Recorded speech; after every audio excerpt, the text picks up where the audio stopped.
Yo guys, what's going on? It's Lewis here with Crypto Elite, and today we're going to do a big market update video. Lots of stuff has been happening in the crypto market. I'm going to be going over that in just a second.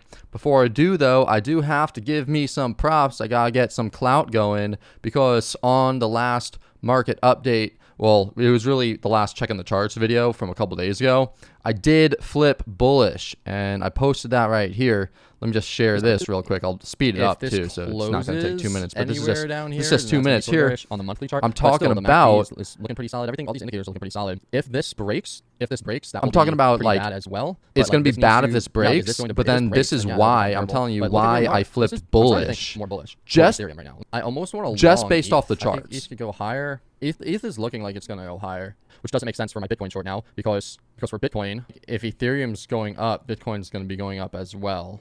So I am bullish on Ethereum. Yeah, I think for Ethereum, the MACD, the RSI, the stochastic RSI, the fact it tapped the 200-day moving average, tapped the diagonal line, all of this stuff is making me very hesitant to short. So I'm not going to short Ethereum. Yep, actually I'm closing my short. I don't want to take the short. I like Ethereum. With Ethereum touching and doing all this, I don't want to short anything. I'm not going to short here. If I'm going to short, I'm going to short here. You know, I'm going to short when it comes all the way up and I'll short here, or I'll short when it comes up and I'll short here or here or here. I'm not going to short when it comes all the way down and then like short here after, you know, the very first bounce off of a major line. No, I don't want to short. Like what I would do is I would look for longs. To be honest, I would look for longs on Ethereum because this looks, if I'm not going to short, then I might as well long. We're at and we're moving up. The RSI and MACD are looking good. So what I'm going to do is I'll put on a long position and I'll put this on as my long position. Think of all the people who shorted up here and who shorted up here and who shorted up here and who shorted up here and who shorted up here. Think of all these people who shorted. They're taking the profits now. Think of all the people who said, all right, I'm a long right here. I'm a long. We have a big drop. I'm a long. Are the people who longed going to simply take their profits right now? Like right now they're going to take their profits? Or are they going to wait and they're going to try to take their profits up there higher? Are the people who shorted that took their profits? Are they going to enter short right away? No, they shorted from all the way up here. Why would they short down here? Things are actually that right there is actually really important. I think it's really important. It's just understanding the psychology of the markets and what's going on right here,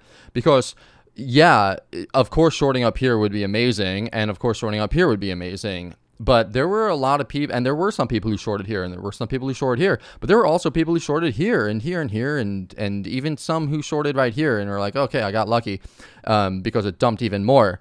But when we hit this 200-day moving average and the MACD is looking this good and the RSI is, you know, moving up and the stochastic is still oversold and everything else is oversold, and it's just looking like this, and we bounced back relatively quickly back into a previous range.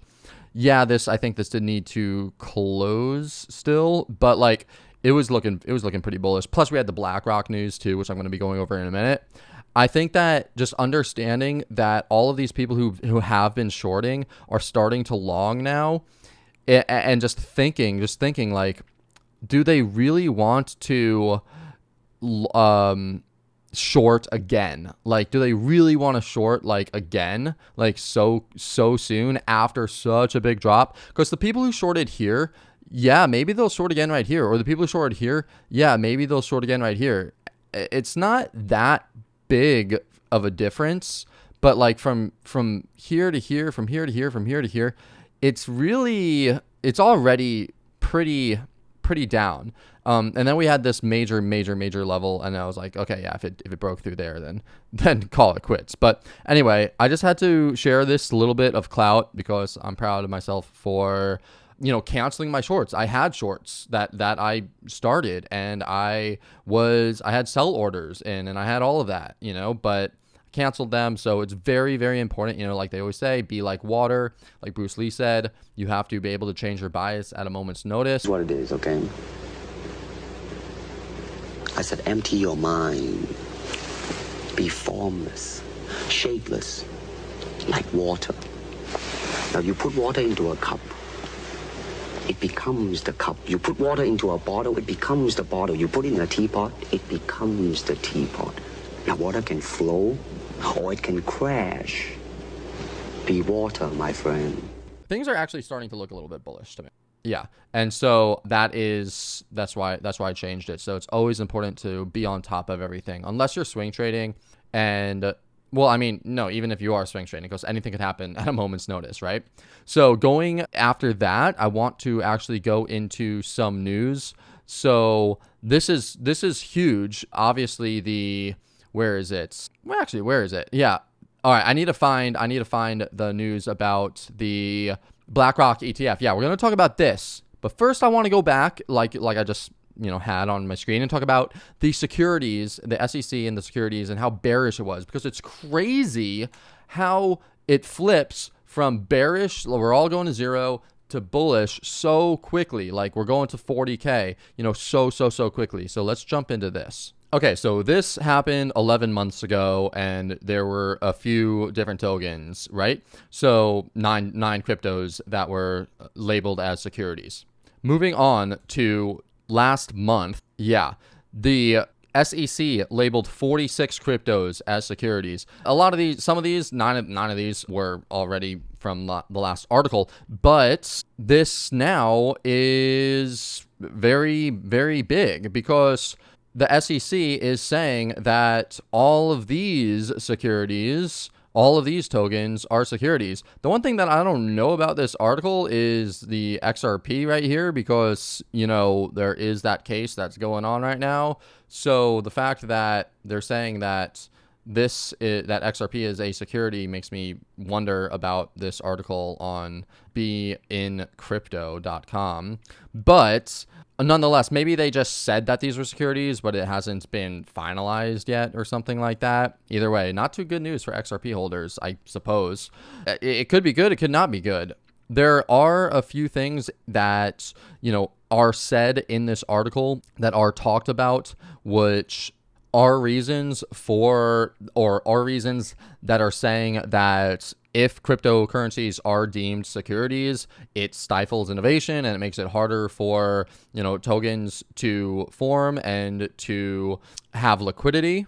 And it also brings a lot of caution to a lot of crypto projects, which is what happened last year and even the year before that. For instance, a project may block U.S. investors from participating in an ICO to avoid the reach of U.S. security laws. That happened all the time, and it really pissed me off because I tried so hard to get into these pre-sales and stuff like that, but they all blocked U.S. investors, so that really sucked.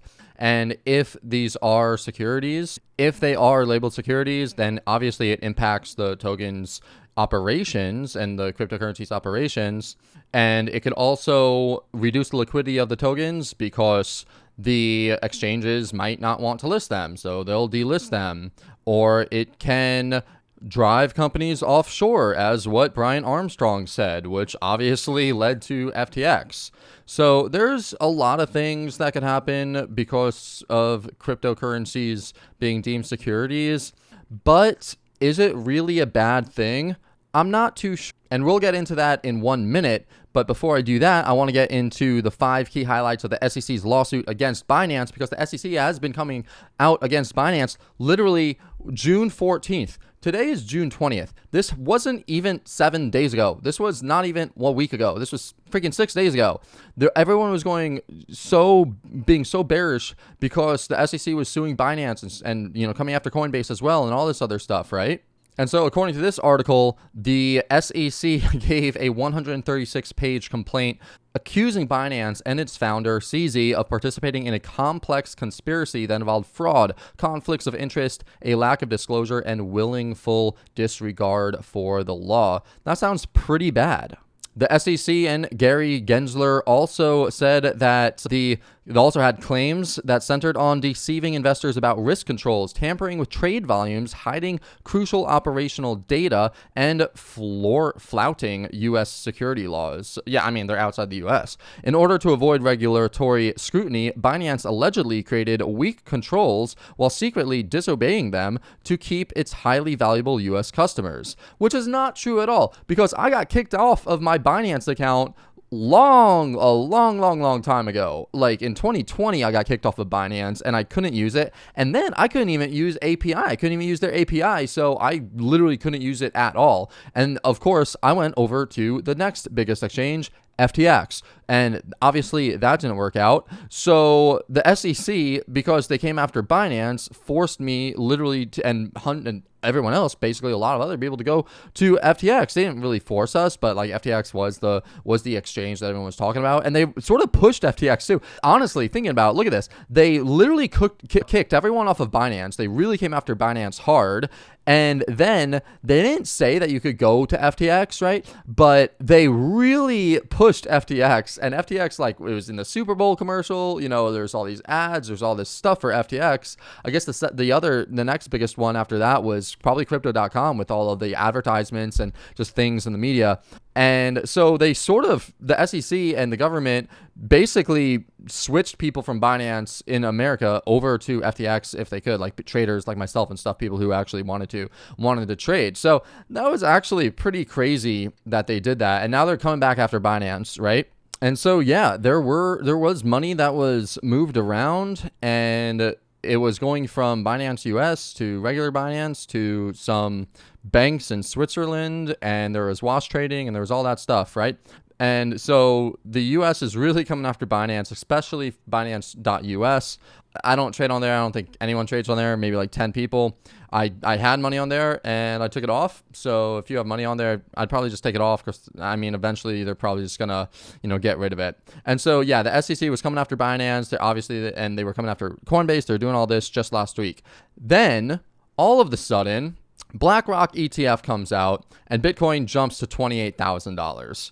So now everyone is so bullish because BlackRock decided to do this. And not only that, not only is BlackRock coming out, and which is super bullish, but EDX crypto exchange goes live offering Bitcoin and Ether trading backed by Schwab and Fidelity. So this is the first this is the non-custodial exchange that is actually backed by Charles Schwab, Fidelity, and the digital assets and Citadel Securities has officially launched trading in 4 crypto assets.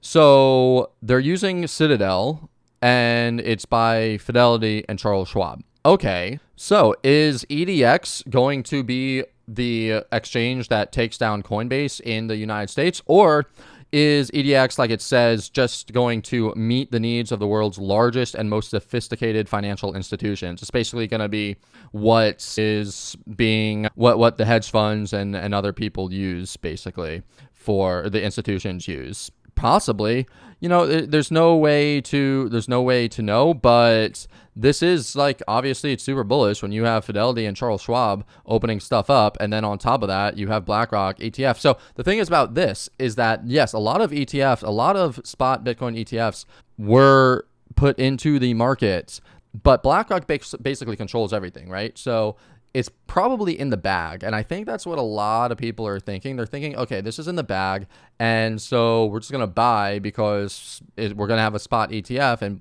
BlackRock's behind it. So there you go. So do you think that BlackRock and Charles Schwab and Fidelity were buying up Bitcoin when FTX collapsed and everyone was panic selling? Is that what happened? I don't know. So we have all of that. And then I just want to point this is not that big of a deal, but Binance's BNB chain introduces layer 2 testnet powered by Optimism. So obviously during this last year and for the next year as well, I'm really focusing on my investment account, my long-term investment account. And I have, like, you know, gems in there. I have plays that hopefully will do 50x, 100x, stuff like that. And if you don't know already, Optimism OP is already backed by Coinbase. Like, Coinbase has their layer 2 on Optimism, and now Binance is. So if you have Coinbase and Binance using Optimism, how can this not be a long-term play? You know, this is definitely going to be, this definitely is in my long-term investment account. And I'm going to just hold it. You know, I have a lot of coins that I'm just holding and I'm not selling, and I'm just waiting until the next bull cycle. Unless they do, like, you know, a 300% in one day or something crazy like that, then yeah, I'll sell to try to buy back, because the likelihood of it going down is very high when something goes up exponentially like that. So this is just something that I just want to mention in the beginning. Optimism looking really good, and I'm going to be looking for longs on Optimism now as well, because it looks really good on the chart. So with saying all of that, we have all the news covered. Now let's get into the market update, the fundamentals, the fundamental indicators. Yeah, fundamental indicators that I typically always use on crypto. So let's get into those. Okay, so we're starting off like usual with the CBBI Bitcoin Bull Run Index. It's right now at a 25. For me, if this hits a 90 all the way up here, that is when I, just sell half my stuff and go straight into cash. It didn't hit it. It did not hit a 90 last bull market cycle, but it got pretty darn close. Unfortunately, didn't hit the 90 this last cycle. But if it does hit a 90, that's when I get out. And if it hits a 95, then I sell everything and I leave the markets entirely. And I just go 100% into cash. And if it hits a 5 or below, that's when I start going into Bitcoin. So you could see, started to hit a 5, 4, 3, 2, all the way down here back in November and December of last year. And then the price jumped up. So I'm not all in yet. But if the price does come back down, and it does come back down and hit a 5, I am going 100% into Bitcoin, no matter what, selling everything I have, taking everything out of stocks, taking everything out of real estate, taking everything out of all of it, and going back into crypto. And that's when I'm going to, well, I can't really say taking everything out, but I'm going to do what I can, maybe take out loans, whatever, and go buy it if this ever does come back down into a 5, down to the 5. So right now we're at 25, nothing to do here. And for most of these, like I say, pretty much every time, there's not going to be much to do. I just remind myself, and you have to check it. Plus, I will definitely create alerts to make sure that I have this alert on here and in my Discord group and everything like that. Okay, so next up is the MVRV-z score. If it comes down into the green, then I am a buyer. But right now, it's nothing really to show for it. After that, we got the RHODL ratio. Same thing. Comes down to the green.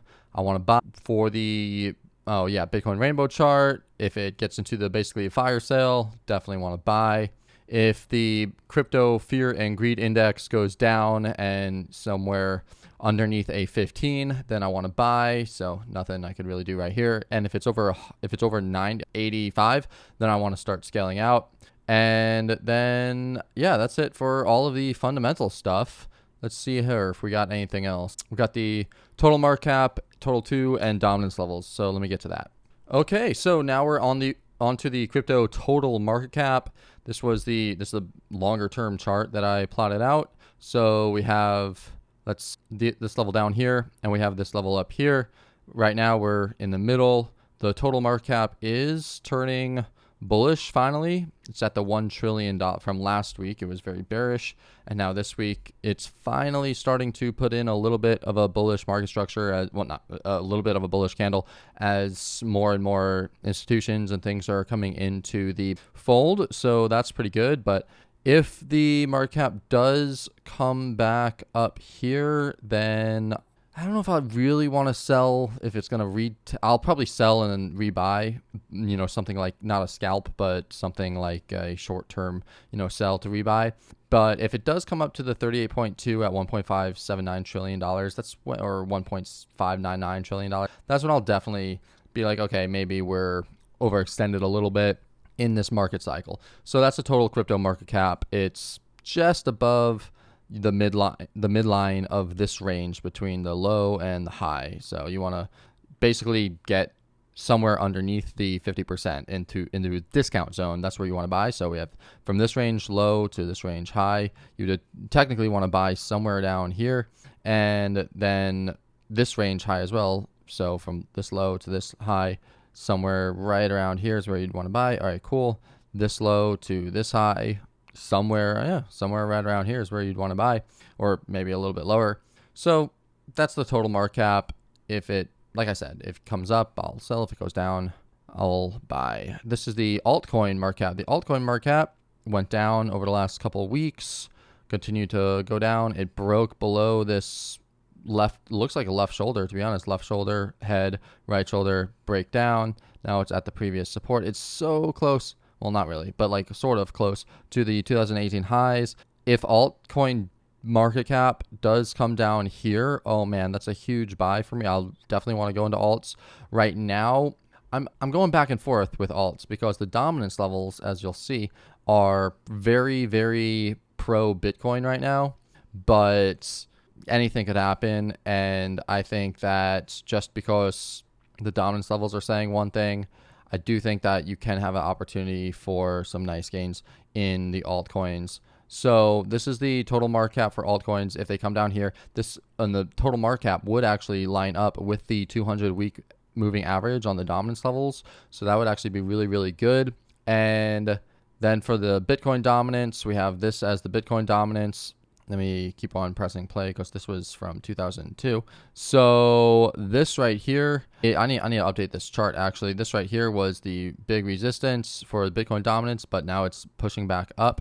And it's getting closer to where I said to go back into alts here and prepare for alt season. That's at the 52%. Let's go back in the charts, see why I said that. Probably because there's not enough candles on this chart. I need to go into the actual chart. Give me 1 second. Okay, so yeah, this is the Bitcoin dominance chart, and you could see that the RSI is super overbought, but it was overbought back here, and the dominance still went up. And the MACD is, it had a crossover right here as well, but it still went up. So yeah, Bitcoin has been basically stealing the show for the most part. But I do see why I labeled this to go back into alts here is because, well, look left. Big supports, big support, big support, some big support. Yeah, it's all big. It's all support. Finally crashed right through it. So the fact that, and there was 1 week of somewhat support here. So this is where I want to look for shorting opportunity. If there's weakness here, then yeah, I'll definitely want to go back into alts here. Okay, so now let's go on to Bitcoin. We're going to start off on the higher time frames and then go down to the lower time frames. So we're starting off on the monthly chart. As you could see, we had a high, a low, a lower high, a lower low, a lower high, lower low, lower high, lower low, and then boom, finally in January of 2023, we had our first market structure break on the monthly chart, which was a higher high. And since then, we haven't stopped on the monthly chart. Literally January, February, March, and April, 4 months have been higher high. 4 months have been green in a row, so we never got a swing high until finally May, so last month. That's when we had our first bearish candle on the monthly chart. So if this is the range, so this is the range now on the monthly chart. We have the bottom right here. We have the top right there. What I do is I take the fib from, let's see, the bottom to the top. And I look for where to get in. So apparently right now, the place to get in was a 38.2. That was the spot. You could see 25,000. It, came down and just tapped it like that. And now it's on its way up. So what I said previously was that about 80% that the lows are in right now. And if that's the case, then I do think that it could come back down to this white line, which this is the monthly chart. But if I go down into the daily chart, you could see that this was huge support right here. So I do think that I do still think that it could come down here. Like I have to be realistic. Do I think it's going to come down here in the short term though, considering that we just had this huge candle? No, I don't. And we'll get into that into more detail when I go into the shorter term time frames for Bitcoin. But do I think that it could still, turn around somewhere either right here, maybe, because this is the yearly close and open of 2020 and 2021, and this is the low of this range right here. So that's a possibility that it's going to retrace from this level, and I'm going to start to look for longs. I feel like I should probably just do it on this chart, but what I'm saying is that on the lower time frame, it's super bullish. On the weekly, we did finally get a bullish market structure. We have 4 more days. We still have 4 days. So unless this closes up above here, then it might just end up being a swing failure pattern of right here. Now, I'm not trying to be bearish at all. I'm not bearish. Trust me, I'm not bearish. I think we hit $30,000, maybe even $32,000 before we come down here to 24, 25. But I am saying that I still think, even though we're so bullish right now, I do think that we might end up doing something like this, coming back down. And, you know, are we going to come all the way back? You know, it's still a possibility. It's still a possibility. Let's look back on that monthly chart. Where's the swing? Where's the order block on the monthly chart? Monthly, I don't really like to use order blocks on the monthly chart because, I mean, look at this was the order block on the monthly chart and it fucking never came down there, you know. But let's go back actually to the lows of the last cycle. Yeah, this is the order block. Oh, look at this though. Look at this right here, the down move before the up move that broke the market structure. And where did the price end up coming to and rebounding off of? Literally, this was March 2020, so COVID and all that stuff happened right here, so you can't really say it. I wonder what happened. I wonder if the same thing happened in the last cycle too. Let's see. This was the low, monthly low, and then this was, you know, pretty much the market structure break right here. Nah, it didn't come back down. After it broke out on the monthly chart, it never came back down here. So yeah, I don't think you should use the monthly chart for Bitcoin, or else you're never gonna get your fills. But I am saying that this is still a possibility, and you need to really be like, right now, like I said, I'm super bullish right now on the short term. Maybe 32, maybe even the 38.2 at $35,000, 35,300. This is where I really want to sell everything. Like my spot positions is like right here, because this is obviously a major level. You could obviously tell, right? So things are looking bullish. 30,000 is next, then possibly 32, then all the way up to 35,300-ish level, somewhere up here. That's what I'm thinking. I'm thinking we move up here before we come back down. And the last thing that I do want to say, but the last thing that I want to say is that if this is a swing failure pattern right here, and we end up closing below, I should probably mark this out with this line right here. So yeah, right now we're making lower lows, or we're making a higher high, but lower high, and then finally a higher high. But yeah, if this comes back down, creates a swing failure pattern. So we have, where's my little handy dandy thing right here? And we have this right here. That is, then it's like, well, it would be here. That's what I need to say. Then that would be pretty bad. I do think that we could SFP this right here. Sure, we'll probably end up coming. I do think we'll end up coming back down, and we'll probably end up coming back down to maybe here, 27.2-ish. That's what I would really want before moving back up. But we need to close the week, and there's still 4 days. So maybe if we consolidate for the next couple days, or maybe if we go down over the next couple days and then go up, then we close up here, or just literally anywhere above, you know, 28,000, then yeah, that's going to be super bullish. Close above 28K, that's super bullish. So I think we're going to close up here, but that doesn't mean that we can't go down beforehand. And let me go down to the lower time frame charts and just, you know, share that. So firstly, I'm now in my other Bitcoin chart, and I did say fall below here, short the move up. If we SFP this move, which we ended up doing, then long. So that was really good. And on the daily chart, you know, I'm just gonna go down to this one. So yeah, we have short-term time frame. I like doing this on the checking the charts video.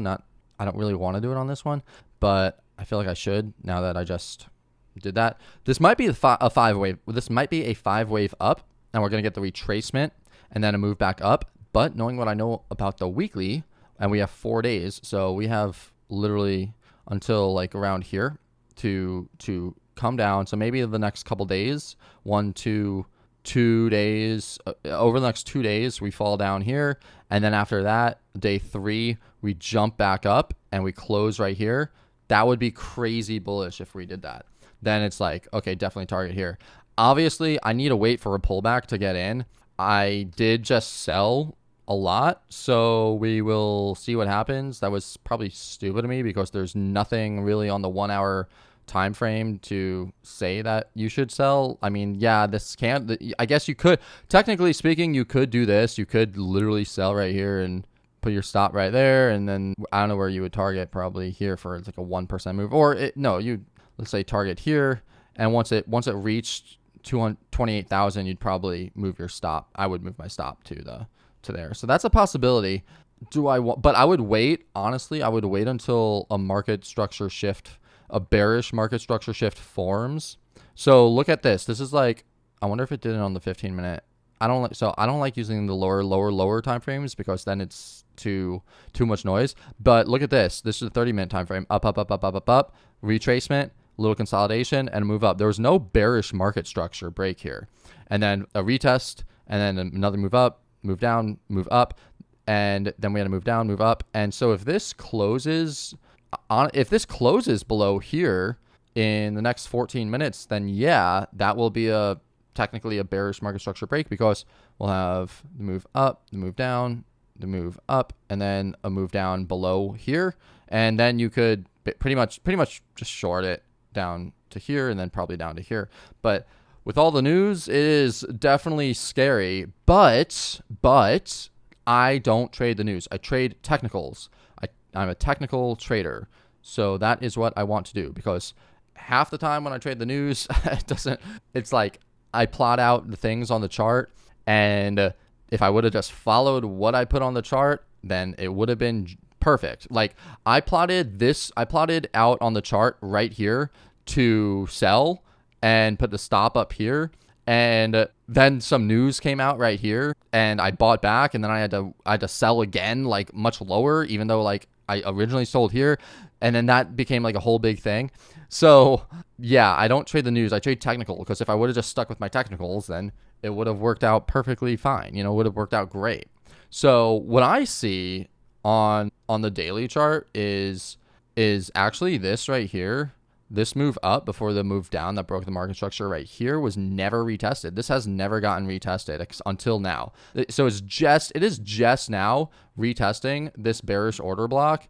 And so we're in the resistance area. So if you see something, we're in the resistance area, things are overbought.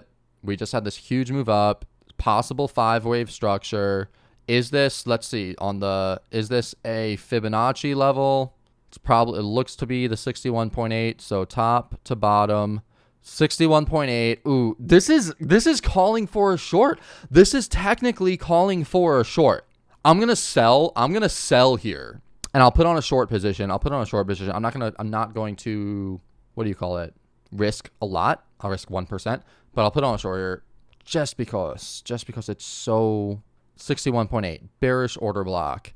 5 waves moves up, overbought. Let's look at the 12-hour. 1 hour, finally 1 hour looks like a shooting star type pattern, graveyard doji pattern, possibly right there on the 1 hour. 30-minute chart. If this closes below this line in 11 minutes, then I will short Bitcoin. Okay, so I paused the video and now I unpaused it, and it's been 11 minutes, and yes, I did short Bitcoin. So we're going to see if this plays out. This is my trade, and I'm going to move my stop loss back to break even once the price reaches right here. So that will be my trade setup for Bitcoin. Now, and then I'm gonna buy it, and if the price comes down to 27,400, I'm not just buying back what I shorted up here. I'm buying spot. I'm buying as much as I can, like right at this level, 27.4, huge buying level for me. So that is Bitcoin. So now let's move on to Ethereum. Okay, so let's look at Ethereum. Let's look at the big time chart for Ethereum. We have we're still basically in no man's land. We rose above this huge high back here, and then we crashed right below it. Crazy bearish. Then we had these two crazy bearish long wick candles as well. And we started to fall down, this super big fake out back to the resistance before it crashed down.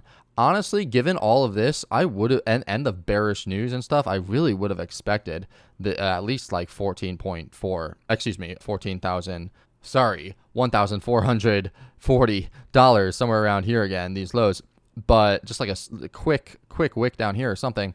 But nope, I think this news about that we covered in the beginning is so bullish that it's really just taken this entire market up right now. And what am I looking for? What am I looking for? I'm looking for 1900 on Ethereum. That's what I want. I want to get to this 38.2 Fibonacci slash resistance slash support area slash resistance, fake out, deviation, whatever you want to call it, resistance. I want this level again. So that's what I think. I think it will eventually hit here, but that's the long-term time frame. So let's take a look at the shorter term trends, shorter term time frame right now. Go down to the 12-hour. Yeah, that's what I'm looking for. Let me go to this one. Yeah. So daily chart. This was the chart from last time. This is the daily chart. It hit the 200-day moving average. You could see that. I should probably make this line a little bit brighter. So there you go. I'll make it a little bit thicker too. So this is the 200-day EMA, 200-day moving average. It tapped it along with this nice support line. This is what I want on Bitcoin too. Actually, look at Bitcoin. Did it tap this?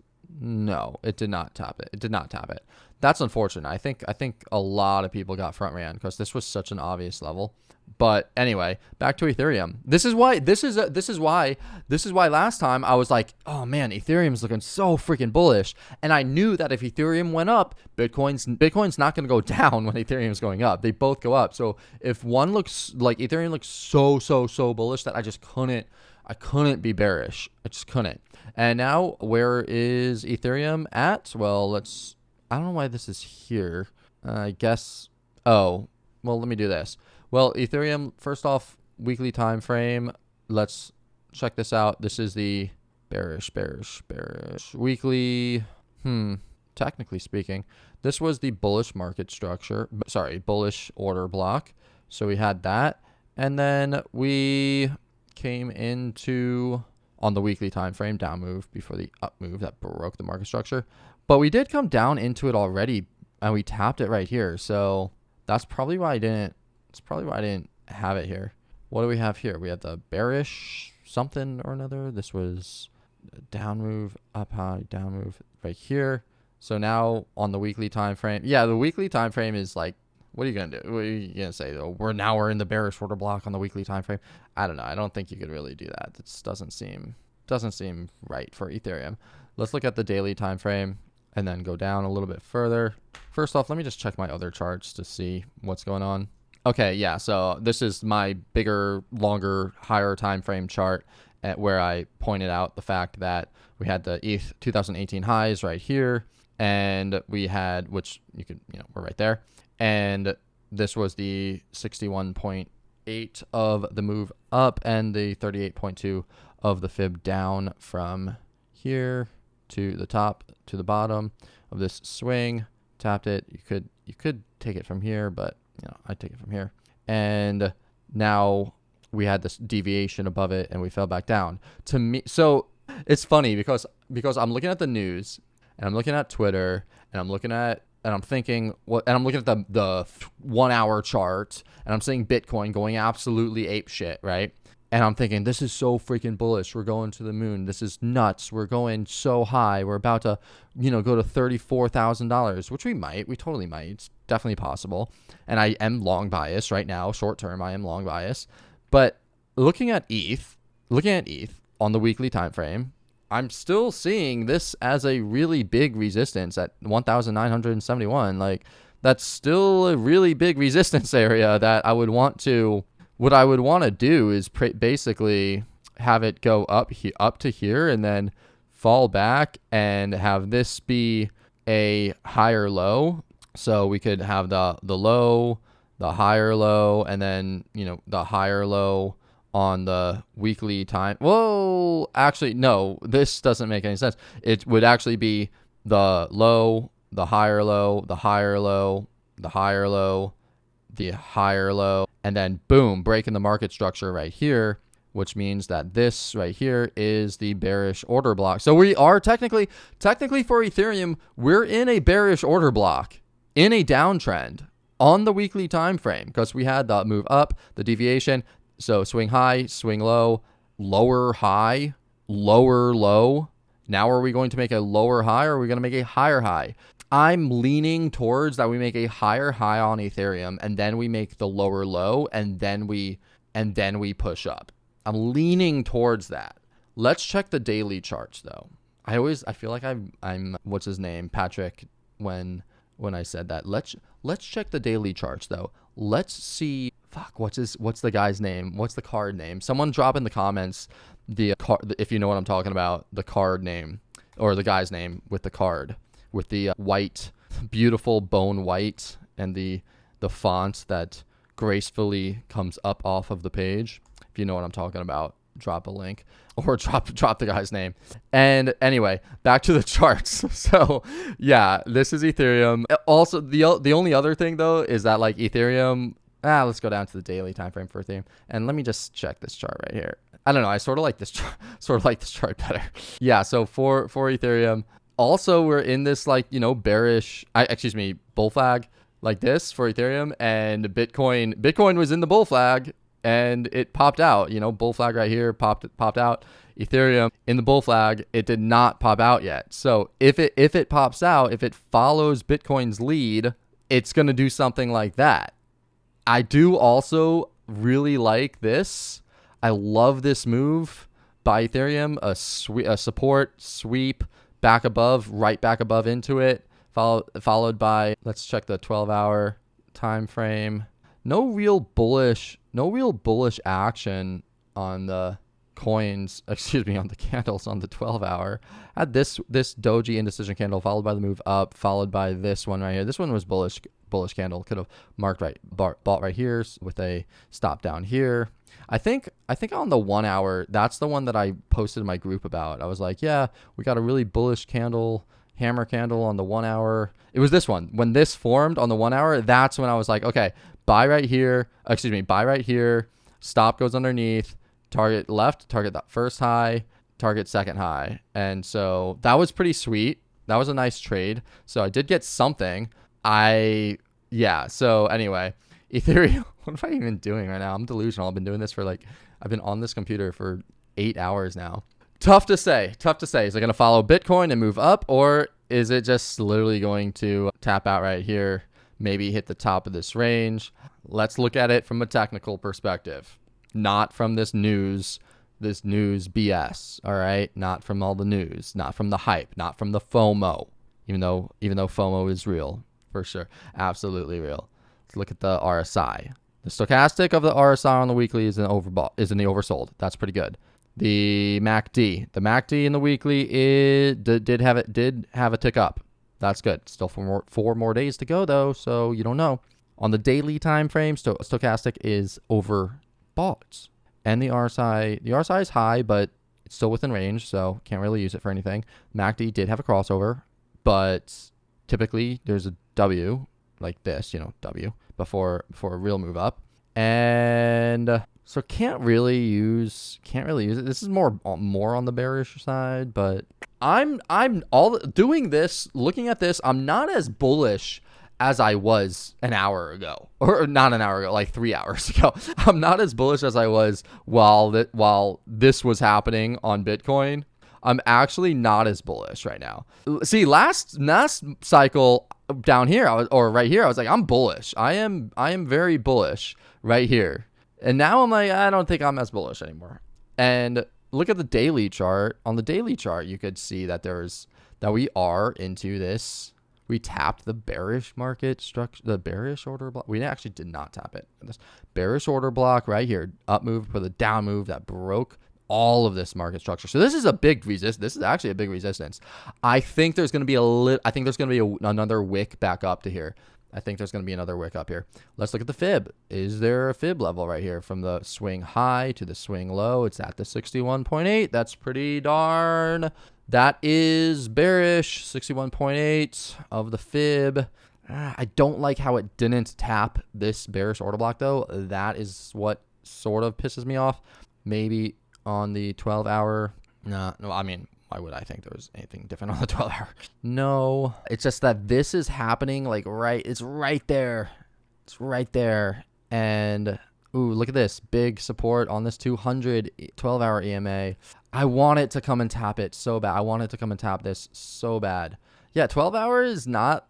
I think it's going to come. I don't know. I think that there's going to be a move up, like a 2-3% move up, tap the highs, and then swing back down. So I'll put this on as my trade right here. I'll put it on like this, you know, do something like that. And then you'll have to take the fib from the bottom to wherever the top is, and then take it at the 38.2, which is, yeah, right here. Okay. That would be my trade for Ethereum. If Ethereum comes up, let me check the 1 hour chart. 1 hour chart, no signal to go into a short position on the 1 hour chart. 12 hour, 30-minute chart, no signal on the 30-minute chart to go into a short either. It would have to close underneath here, and I'll go short on Ethereum. I think it's gonna pop. I just think it's gonna pop up. So that's Ethereum for this right here. I'm not sure if I did the, oh my God, why did I do it on this chart? I should have done it on this chart. So let me just do that on this chart real quick. So yeah, I think this pretty much sums it up. I think the ETH is gonna pop up here real quick, fall down, and then eventually come up and hit 2,000 and 2,100. All right, so that's going to be it for this video. I just want to end it on one last thing, which is the Ethereum and Bitcoin chart and alts in general. Yeah, I do know that the dominance level for Bitcoin, like, it broke out and it's probably going to, you know, keep on going up, although the 200-week moving average is right here, and, you know, the previous support and resistance levels were right here, so that's pretty big. And let's just check the 200-day moving average. Okay, no, the daily is whatever. But yeah, I do know that, you know, it does look like Bitcoin is just completely dominant, like insanely dominant. And maybe it will hit up the 61.8. Maybe it'll retrace all the way back up to there. Who knows? But I do still know that even though alts, they might go down against Bitcoin 50% from where they are right now, there's still some alts that I do really like. And honestly, yeah, look at Ethereum against Bitcoin. I mean, this was the range for such a long time, and it's coming down. First off, it's at the support right now, so maybe it'll bounce off of here a little bit, and eventually, though, maybe it'll come down here. And I definitely want to be getting into, you know, Ethereum and altcoins and stuff like that, like on the way down, like even right here during this leg. If I were to have gotten in right here at the bottom of this move right here, and then maybe right here as well, then it would have fared fairly well. Like, you know, I would have gotten 30% more Bitcoin, and that would have been really, really good. So I am looking to do that, especially on my bigger accounts. And then on my smaller accounts, I have different coins. I really like KAS. KAS. I really like Loop Network. I've heard good things about. You know, there's a bunch of other ones as well. Obviously, quants. I love quants. And I'm just thinking that, yeah, I want to get them while they're down, because eventually there will be another cycle and these alts will go up more than Bitcoin, most likely. So I do want to be in them. I already talked about OP, how much I love OP, and I want to make sure that I'm well positioned for sure. So, you know, I'm just saying that there are some things that I wouldn't mind, you know, scaling into a little bit. I still have a little bit of dry powder, but for the most part, I'm trying to be in. Eventually though, like, I do think that there will be a big flush out. I just think, like, right now it's looking pretty good. And for those really, really small caps, I actually think that it doesn't really matter, because they're so small. I don't think they're really going to get affected as much as the standard regular alts. And so that's gonna do it for this video. Hopefully you guys enjoyed it. I know, for one thing, I had major FOMO right here, you know, just a couple hours ago, but after I made this video, I actually am feeling way better. Let's check on that little short position. Yeah, I guess that's why I only risked 1% or maybe 2%. Yeah, so we did have the move down, the move up, and then with the break in the market structure back into the bearish order block. And so we'll see if this short works out. I don't know if it will, who knows, but I'm definitely gonna be looking for longs if we, on any dip, you know, on any significant, not even significant dip, just pretty much on any dip. I want to get long, because it's super bullish. Obviously, I can't buy it right now. That would be dumb to buy it after a move like this into the resistance, into the yearly open and close and the 38.2 and the big, all of this big resistance back here and then these fake outs right here. Yeah, there's no way. So hopefully it doesn't just shoot up again with no retrace, but this is crypto, so you never know. Anyway, I'm going to end it here, and then I'm going to get into a bunch of other stuff. If you watch this video, please like it. If you haven't liked it already, if you watch all the way through, that would mean a lot to me. Just like the video. Obviously, subscribe if you're not subscribed. Leave a comment if you want to leave a comment, whatever. That's cool too. Just, interact in some way. Show me some love. Just let me know that, you're out there. And I'm going to see you in the next video. I'm going to make the checking the charts video. I'm going to make one of those tomorrow. And I'm also going to start making trade review videos, like basically my trading account that I put $5,000 into. I'm going to just start making review videos of that account, the different trades that I did, like why I did them, what went wrong, all this type of stuff, which is what you're supposed to do as a trader. And then eventually I'm going to be learning about bots and just like so much stuff. So there's a lot in store for the future. So hopefully you'll stick with me, and we'll all get super, super rich in the next bull market. So with that, I'll see you in the next one. Peace out. Stay awesome. Later.